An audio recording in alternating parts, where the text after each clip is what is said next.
রাধে রাধে বন্ধুরা, তোমরা সবাই কেমন আছো? আশা করছি ভালো আছো।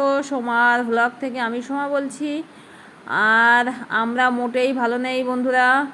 আমি, বাবাই, মিষ্টি, বাবা একটু সুস্থ, আমি আর মিষ্টিমা আমাদের একদম অবস্থা টাইট। কিন্তু অবস্থা টাইট বলতে প্রচুর ঠান্ডা লেগেছে আর হালকা হালকা জ্বর তো আছেই। সেই অবস্থায় কিছু করার নেই, সকালের টুকটাক কাজগুলো তো আমার করতেই হবে বলো, যেহেতু আমাদের জয়েন্ট ফ্যামিলি, তাই না?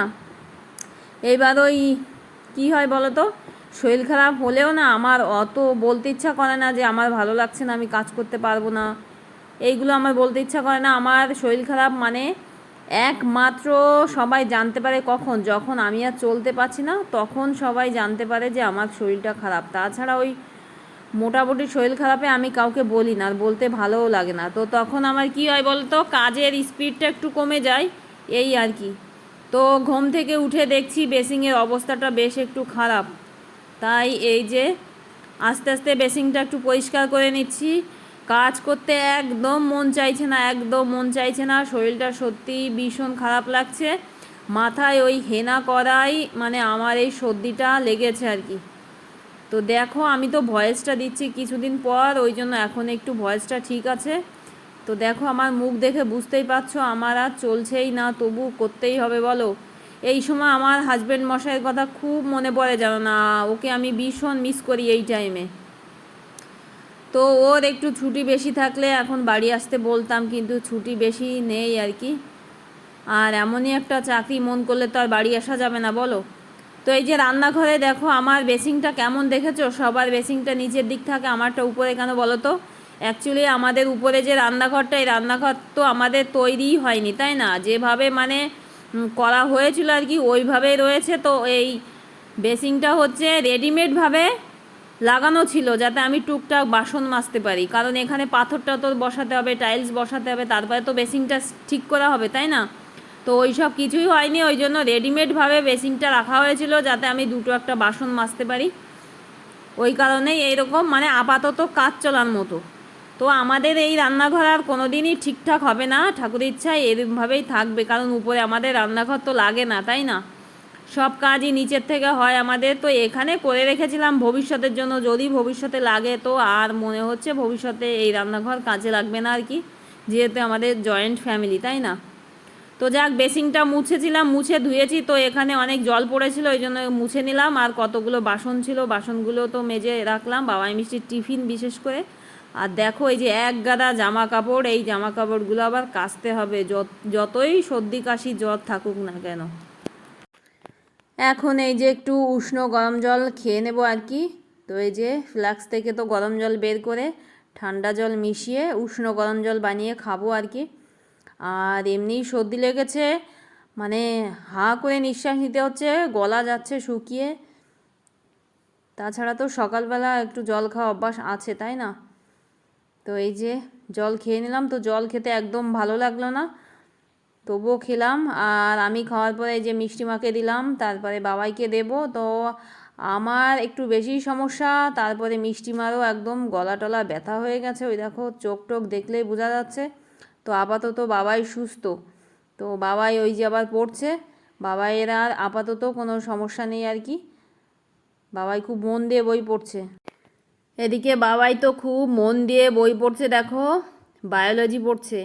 তো ওদের ক্লাসে ইউনিট টেস্ট হয়েছিল, ইউনিট টেস্টে 20-র ভিতরে 20 পেয়েছে, তাই ভীষণ খুশি। তাই বায়োলজির যে চ্যাপ্টারগুলো একটু বাকি ছিল আর কি, সেই চ্যাপ্টারগুলো একদম মুখস্থ করে ফেলছে। সকালবেলা এত মন দিয়ে পড়ছে, 2টো চ্যাপ্টার মুখস্থ করা হয়ে গেছে। আমাকে বলছে, মা তুমি একটু আমাকে এই 2 চ্যাপ্টার ধরো তো। তো আমার এখন আর ওদের পড়া ধরার টাইম নেই, আমি এখন ব্যস্ত। তো এই যে বাবাই তো খুব মন দিয়ে পড়ছে দেখো। তো ওদের এখন এই যে ফার্স্ট টার্মের এক্সামে মানে 5টা চ্যাপ্টার হবে আর কি। তো বাবাই ওই যে বায়োলজিটাই বেশ মন দিয়ে পড়ছে, যেহেতু ওতে ইউনিট টেস্টে 20-র ভিতরে 20 পেয়েছে, বেজায় খুশি, ওই জন্য ওটাই মন দিয়ে পড়ছে। আমাকে বলছে, মা আমি 11-এ বায়োলজি নিয়ে পড়বো। আমি ঠিক আছে। তো ওদিকে তো বাবাই পড়ছে, ঘুম থেকে উঠেই পড়া শুরু করে দিয়েছে মন দিয়ে, আমাকে আর বলতে হয়নি। আর এই যে ফাঁকিবাজ, ইনি তো বসবে না পড়তে, তা আমি বলছি আর একটু মাথায় তেল দিয়ে দিই। তো তেল তো নিতে চায় না, তো এই যে মাথায় একটু ভালো করে তেল দিয়ে দিচ্ছি, আর হাতে তো একটা ফোন রয়েছে, ফোন দেখছে উনি, আর আমি তেল দিয়ে দিচ্ছি। আর শুধু ওকে তেল দেবো না, আমার বাবাইকেও একটু তেল দিয়ে দেবো। তো মিষ্টি তো যাই হোক মাথায় একটু তেল নিতে চায়, বাবাই তো মোটেই তেল নিতে চায় না, ওর মাথায় নাকি তেল দিলে ওর মাথা নাকি চুলকায়। তো যাই হোক, এই যে মিষ্টিমাকে তো তেল দিয়ে জল দিয়ে এই যে মাথায় চিরুনি দিয়ে একটু চুলটা বেঁধে দেবো, তারপরে বাবাইকে তেল দেবো আর কি।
কাচলে হতো, তো কালকে কাচবো না, আজকেই কেচে দেবো। তার কারণ হচ্ছে মেঘলা মেঘলা করছে, এই রোদ্দুর, খুব রোদ্দুর। তারপরে আবার এই এবার মেঘ হয়ে বৃষ্টি আসছে বাবা। তো আমি সকালবেলা কি খেয়েছি জানো, একটা রুটি দিয়ে একটু পান্তা ভাত খেয়েছি, আর কালকের তরকারি ছিল সেই তরকারি দিয়ে খেয়েছি, আর একটা ওই দুধ পিঠের থেকে একটা পিঠে খেয়েছি। তো এমনি শরীরও দুর্বল লাগছে, আর নিঃশ্বাসেও কষ্ট হচ্ছে বেশ, আর মাথা তো ধরে আছে, সর্দি লাগলে যা হয় অবস্থা আর কি। তো এই যে বাবাই কমপ্লেন নিয়ে এসেছে, গুলে দুই ভাই বোনকে দিই, তারপরে আস্তে আস্তে বিচুলিয়ার ঘাসগুলো কেটে জামা কাপড়গুলো কেচে রোদ্রে মেলে দিয়ে আসি। তো নাও বন্ধুরা, আর কি বলবো, পরে আবার দেখা করছি। চলে আসলাম আবার নিচেই। তো এই যে সকালবেলা আমার দেওর বাজার থেকে নিয়ে এসেছে, দেখো আলু, পেঁয়াজ, বেগুন, কাঁচা লঙ্কা, আদা, এত এই বাজারগুলো সকালবেলা করে নিয়ে এসেছে। আর এখন তো আমাদের বাড়িতে গেস্ট আছে, তো আর নিয়ে এসেছে এই দেখো সেই একটা মাছ নিয়ে এসেছে, বেশ ভালোই মোটামুটি বড় সাইজের খোকা ইলিশ বা খয়রা ইলিশ, তাই তো। আর এই যে নিয়ে এসেছে চিকেন, এখানে কিন্তু অনেকটা চিকেন আছে। তো মাছগুলো কেটে দিয়ে আসলাম, আর মাংসগুলো ভালো করে ধুয়ে দিয়ে আসলাম। তারপরে গরুর জন্য কতগুলো ঘাস বিচুলি কেটে চলে এসেছি উপরে। এই যে মিকুকে ভালো করে শ্যাম্পু দিয়ে একটু স্নান করিয়ে দিচ্ছি আমি আর বাবাই মিলে। তো বাবা এই যে ধরে বসেছে, আর আমি এই যে শ্যাম্পু ভালো করে ওর গায়ে মাখিয়ে দিচ্ছি। ওকে আমরা মাঝে মাঝেই শ্যাম্পু দিয়ে এরম করে স্নান করাই, ওরও বেশ আরাম লাগে, দেখো কোনো অবজেকশন করে না আর কি, চুপ করে থাকে। তো মাঝে মাঝে ওর শরীর বোধহয় কড়া হয়ে যায়, ওই কারণেই আমরা মাঝে মাঝে ওকে স্নান করিয়ে দিই। তাছাড়া ও যে ঘরে থাকে আর কি, ওর যে খাঁচাটা খুব ছোট আর কি, ওর থাকতেও ভীষণ সমস্যা হয়। আমাদের বড় খাঁচা নেই বলে ওকে ছেড়েও পুষতে পারি না আর কি, বড় খাঁচা নেই বলে ওর একটু থাকায় কষ্ট আর কি, মানে ওর বডিটা ধরানো যায় না ভালো করে। আর একটা বড় খাঁচা হলে বেশ সুবিধা হতো, কিন্তু বড় খাঁচা তো নেই। আর ওকে ছেড়ে দিলে কি হয়, একবার ছুটে গেলে হয় আর ধরা দেবে না, ওই জন্যই বিশেষ করে আটকে রাখা হয়। তো এই যে গাটা তো ভালো করে মুছিয়ে দিচ্ছি, তো কি সুন্দর চুপ করে রয়েছে দেখো। তো প্রথমে যেটা দিয়ে মুছাচ্ছিলাম সেটা ভিজে যাওয়াতে পরে আবার এই যে এই কাপড়টা দিয়ে ভালো করে মুছিয়ে দিলাম। দেখো এখন একটু ছেড়ে দেবো আর কতগুলো মুড়ি দেবো খেতে। এখন বাজে 1:30। দেখো আমি বাবাই মিষ্টির স্কুলের ইউনিফর্ম বাদেও আর এক্সট্রা 2-4টে জামা কাপড় এই যে এক গাবলা কেচে নিয়ে আসলাম। এদিকে কি বৃষ্টি হচ্ছে দেখো, এই রোদ্দুর, এই দেখা যাবে একটু পরে আবার ওরে রোদ্দুর। আর জানলা তো হয়ে গেছে হাউসফুল, দেখো তো কি অবস্থা হচ্ছে। দেখো একটু বৃষ্টি হয়েছে তো সব বারান্দা টারান্দায় জল চলে আসছে, এই যে সব জল চলে আসছে। তো বৃষ্টিটা অনেকক্ষণ ধরে হয়েছিল, অনেকক্ষণ ধরে হয়ে যাওয়ার পরে বৃষ্টিটা থামার পরে আবার একটু রোদ্দুর বেরিয়েছে আর কি, কিন্তু মেঘলা আকাশ। তো জামা কাপড়গুলো আমি এই যে মেলে দিতে আসলাম। তো আজকে তো আর শুকানোর কোনো লক্ষণ নেই, তবু একটু মেলে দিয়ে যাই, জলটা একটু পড়বে এই আর কি। তো বৃষ্টিটা থেমে যাওয়ার পরে ছাদ তো এখনও ভিজা ভেজা রয়েছে দেখো।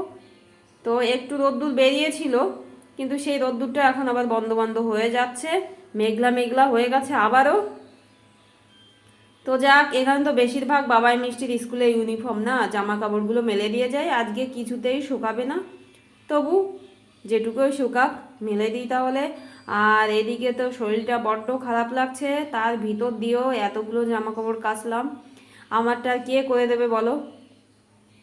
হাজব্যান্ড থাকলে তো আমার করতে হতো না, ওই করে দিত, কিন্তু আমার আর কে করে দেবে বলো, যতই কষ্ট হোক করতেই হবে। তো নাও জামা কাপড়গুলো মেলে আসছি, হ্যাঁ।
সে উপায়ও নেই, বৃষ্টির কোনো গ্যারান্টি নেই, এই বৃষ্টি এই রোদ্দুর। তো আর বেশি কথা বলছি না বন্ধুরা, তোমরা সবাই ভালো থেকো, সুস্থ থেকো। আর আজকের মতো এখানেই শেষ করছি আমার ব্লগটা। টাটা, জয় রাধে, রাধে রাধে বন্ধুরা।